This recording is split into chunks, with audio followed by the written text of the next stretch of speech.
آج اگر ہم محفوظ ہیں تو حضور کے صدقے محفوظ ہیں۔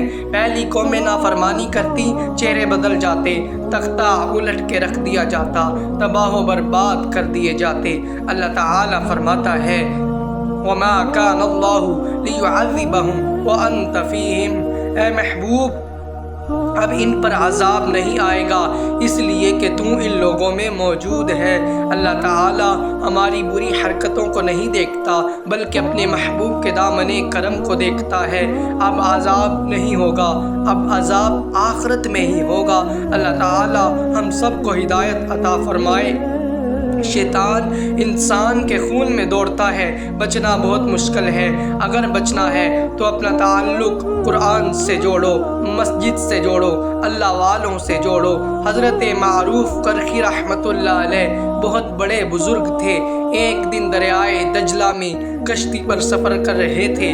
سامنے ایک اور کشتی بھی تھی جو کہیں جا رہی تھی، اس میں نوجوان بیٹھے ہوئے تھے۔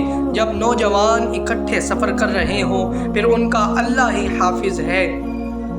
کشتی میں سفر کے دوران شغل میلہ لگائے ہوئے تھے، شراب بھی ان کے پاس تھی۔ وہ ایسی حرکتیں کر رہے تھے کہ دیکھنے والوں نے کہا حضرت ان کے لیے بد دعا کر دے، یہ دریا میں کیا کر رہے ہیں؟ حضرت معروف کرخی نے فرمایا اچھا ہاتھ اٹھاؤ اور آمین کہو۔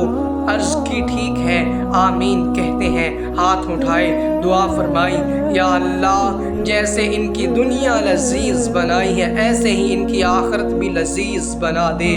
لوگوں نے کہا حضرت آپ نے تو دعا فرما دی۔ فرمایا تمہیں تو مقصود چاہیے، دیکھو ہوتا ہے کیا۔